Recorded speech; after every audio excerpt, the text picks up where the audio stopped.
Imagine being the first human being in over 2,000 years to crack open a door that was never meant to be opened. The air that hits your face is stale, ancient, carrying something that does not have a name in any modern language. Your torch flickers, and in the darkness ahead of you, something stares back. Not a monster, not a ghost. Something far more unsettling than either of those things. Evidence that the people who sealed this place knew exactly what they were doing, knew exactly what they were hiding, and left behind warnings that every single person on this list chose to ignore. Some of them paid for that choice with their health, some paid with their sanity, and a few paid with their lives under circumstances that science still struggles to explain with a straight face. This is not a list of myths. Every tomb on this list is real. Every discovery is documented. And every warning that was ignored was written in stone, in gold, in human bone, for a reason that someone clearly understood and that we are still trying to catch up to. Let's start in Egypt, because Egypt is always where the story starts when the story involves a tomb that fought back. The year is 1922, and Howard Carter has just done something that no living human being has done in 3,245 years. He has looked inside the tomb of Tutankhamun, a boy king who died at 19, whose name had been deliberately scratched off monuments across Egypt by the people who came after him, as if someone was trying to erase him from history entirely. Carter's financial backer, Lord Carnarvon, is standing behind him in the narrow corridor. Carter has made a small hole in the plaster door. Carnarvon asks if he can see anything. Carter says the words that have been quoted 1,000 times since, and they still land the same way every single time. Yes, he says, wonderful things. What he is looking at, though no one knows this yet, is the most intact royal burial ever found in the Valley of the Kings. Roughly 5,000 objects packed into 4 small rooms.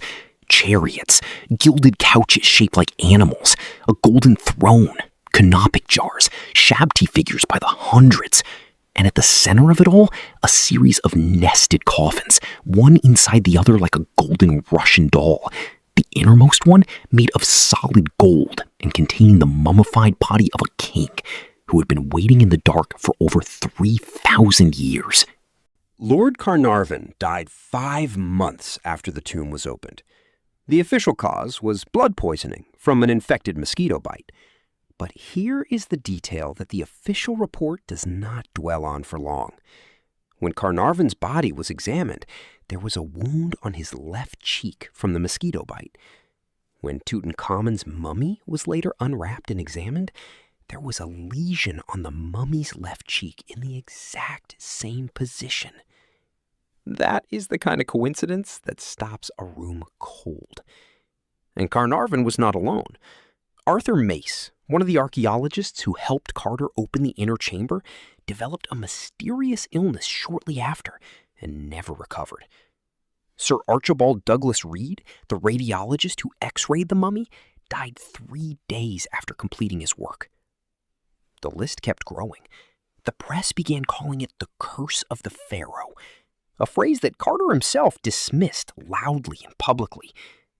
But Carter lived into his mid-60s, longer than almost anyone else directly involved in the opening, and he never stopped working the tomb. Make of that what you will. What archaeologists discovered decades later added a different kind of unsettling layer. Tests conducted in the 1990s found traces of Aspergillus niger and Aspergillus flavus, 2 species of mold capable of causing hemorrhagic fever and severe respiratory illness, sealed inside ancient Egyptian tombs and preserved for millennia in the dry, airtight chambers. When a tomb is opened after thousands of years, those spores become airborne instantly. Lord Carnarvon had a compromised immune system from a car accident years earlier. The mold may have killed him as efficiently as any ancient curse. But that scientific explanation, satisfying as it is, does not account for the light in Cairo going out at the exact moment of his death, while his dog in England howled once and dropped dead at the same instant. Both of those details are documented by independent witnesses. Neither of them has a clean answer. From Egypt, we travel to Macedonia, now northern Greece, and to a story that involves something far stranger than a curse.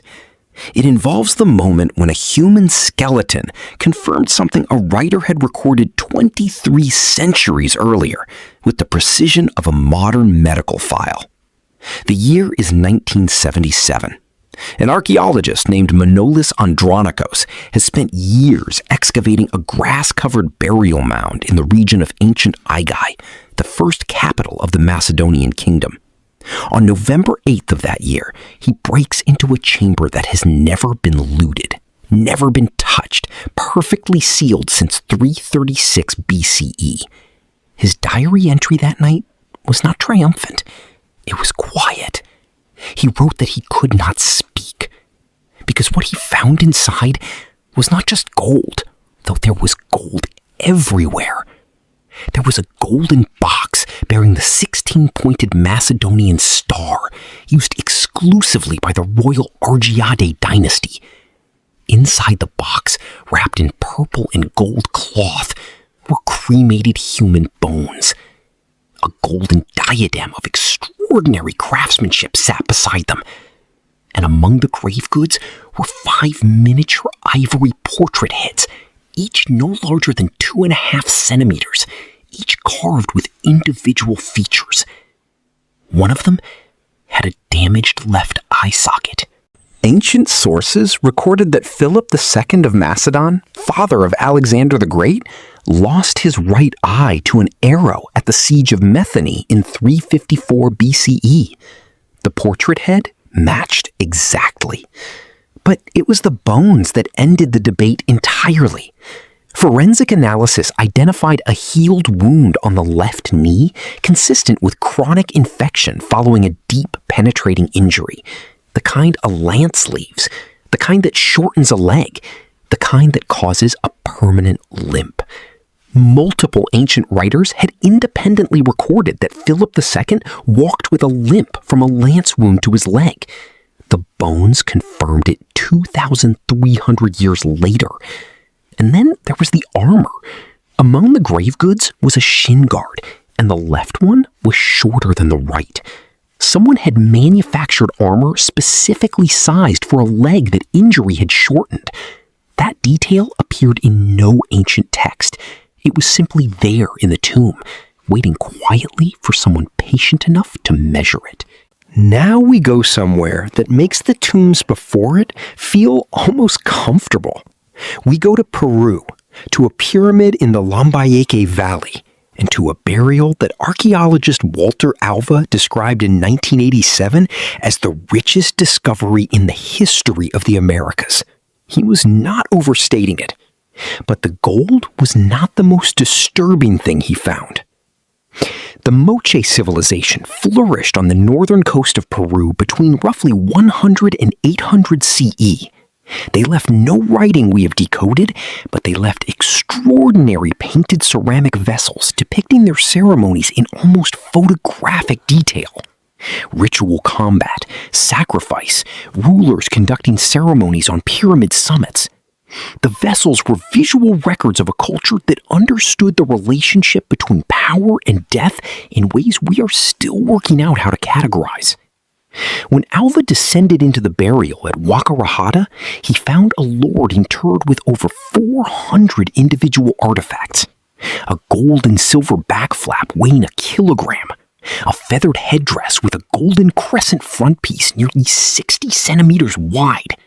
A gold rattle depicting a warrior defeating a prisoner, a scene that appears on Moche ceramics across multiple sites, suggesting it referred to a real event important enough to record in several different media at once.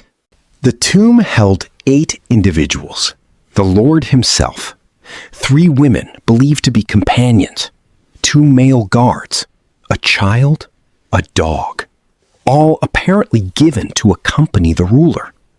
One of the women had died weeks before the main burial, her body preserved and placed with him at the ceremony. She did not die for this burial. She was waiting for it. And then there is the detail that changes the feeling of everything when you hear it for the first time. Standing at the Lord's feet was a warrior, a guardian, and both of his feet had been amputated. The cuts were made with stone tools at or around the time of death. Cut marks were visible on both the tibia and fibula.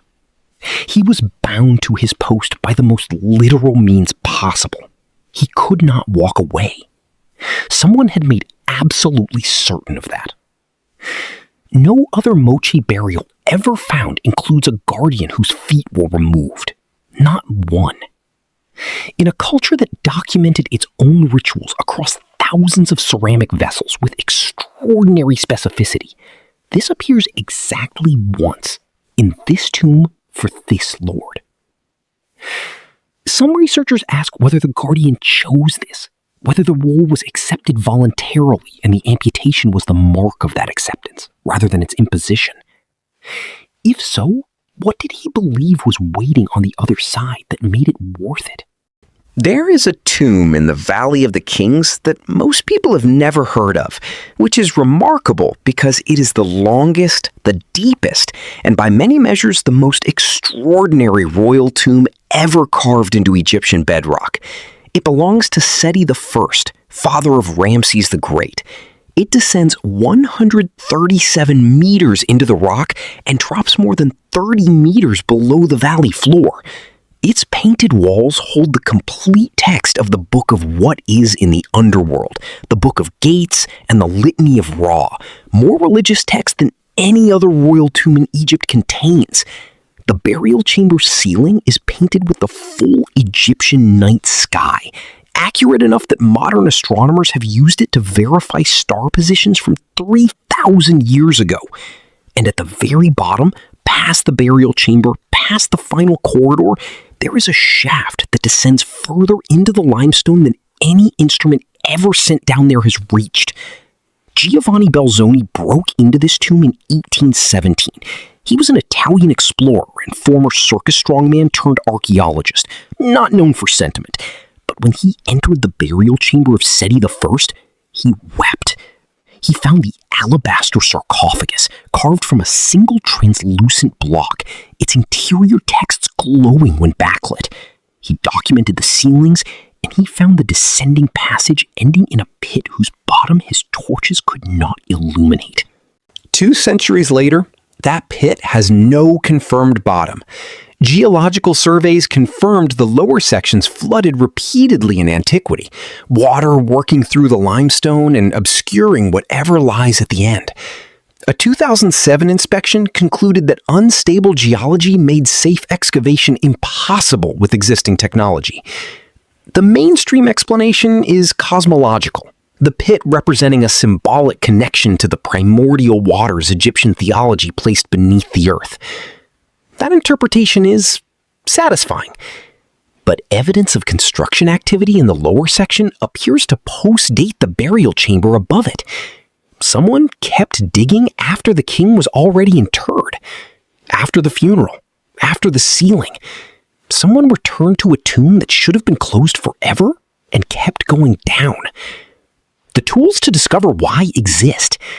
The geological stability to use them safely does not. The pit simply waits, and it has been waiting for 200 years since Belzoni first held his torch over it and watched the flame do nothing useful at all. Now here is a tomb nobody was supposed to find, in a place nobody thought to look, uncovered by an accident so ordinary that it almost defies what it turned out to contain. The year is 1996.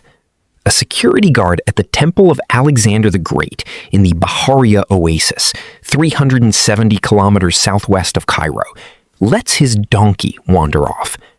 The animal steps into a depression in the sand. The guard looks down and sees staring back at him through the dirt a gilded human face. What lies beneath that face is the largest necropolis ever found in Egypt. The Valley of the Golden Mummies is estimated to hold the remains of up to 10,000 individuals across 6 square kilometers of underground burial structures. As of the most recent published data, approximately 3% of the site has been excavated. 3%. The mummies span from the reign of Alexander the Great through the late Roman period. Over 700 years of continuous burial at a single site. Among the first 105 mummies uncovered, 4 distinct burial classes appeared, from fully gilded individuals covered in gold leaf to simply wrapped linen bodies. A community burying its members together across generations, regardless of wealth. One family tomb held 5 golden mummies, apparently parents and children, the children showing distinctly Greek facial features, evidence of the cultural blending that defined Greco-Roman Egypt. Radiological scanning found intact organs, amulets placed inside body cavities, and in one case, a golden tongue inside the mouth, a ritual allowing the dead to speak to Osiris. This practice, documented at only a handful of sites across all of Egypt, appears at Bahariya in numbers that no provincial oasis community should logically produce. Some mummies showed signs of surgical procedures, including one case of deliberate skull opening, with bone regrowth indicating the patient survived. Someone in this desert oasis was performing successful brain operations in the ancient world. 97% of the site has not been touched. Whatever the most elaborate preparations produced, whatever was buried by whoever had the most resources and the most reason, is still down there in the dark, waiting. Go back 8,000 years now, further back than the pyramids, further back than Stonehenge, to a lake in Sweden that no longer exists, silted over and forgotten for millennia, found only because a construction project required an advanced archaeological survey. The site is Motala. Between 2009 and 2012, a team led by Fredrik Hallgren of the Cultural Heritage Foundation of Sweden cleared the ancient lakebed deposits and found something the published academic literature described with a phrase that almost never appears in that literature: without parallel. 11 skulls from at least 10 individuals, adults and children, had been deliberately placed in what was once shallow water at the lake's edge. Some were mounted on sharpened wooden stakes driven into the lakebed. Some rested in the sediment. Cut marks confirmed that flesh had been carefully removed from the bone using stone tools, deliberately and without haste. Some skulls had been opened at the base. And then there is the detail that makes researchers pause when they describe it. One skull had been packed with compressed fragments of another person's skull, pushed inward into the cranial cavity in a way entirely inconsistent with any natural process.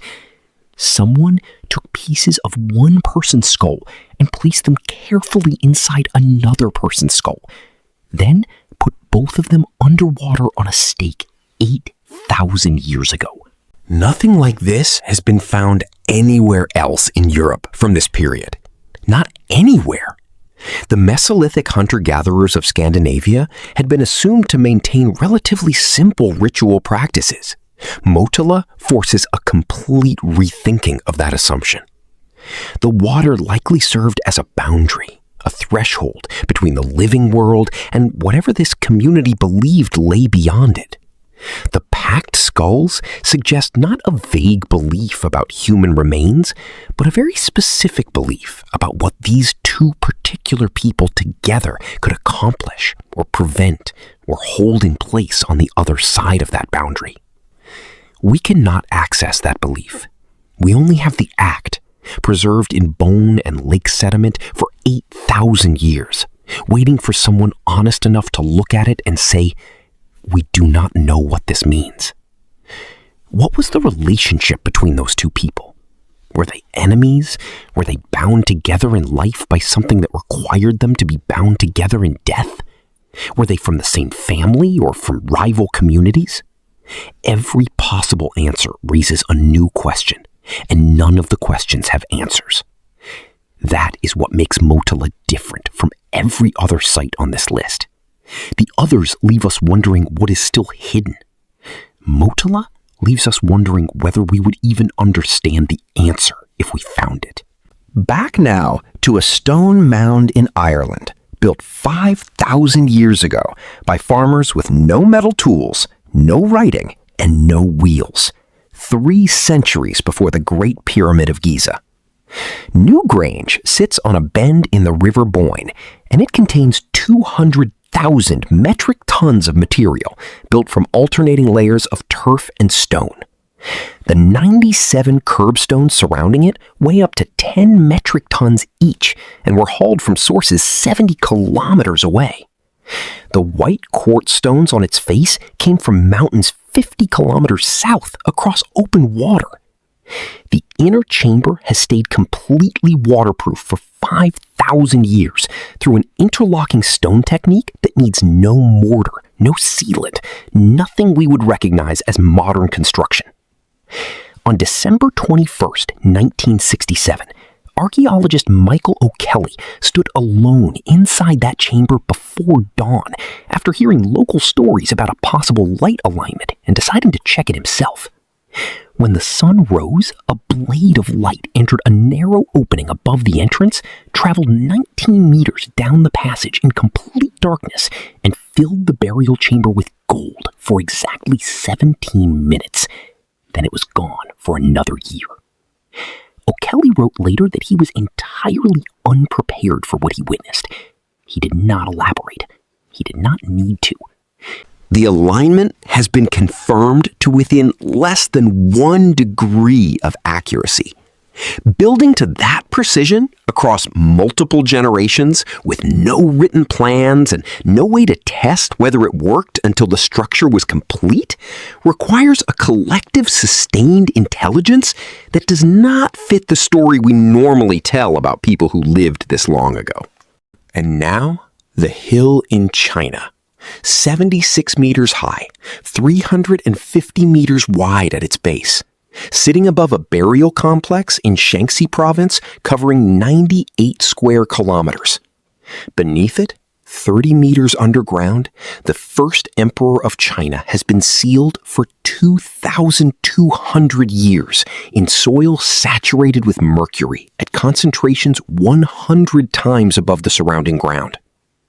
The Terracotta army is the part everyone knows. 8,000 warriors, 130 chariots, 520 horses, all life-sized, all individual, all in military formation. The bronze weapons found among them were still sharp, coated in chromium oxide that modern metallurgy did not independently develop until the 20th century.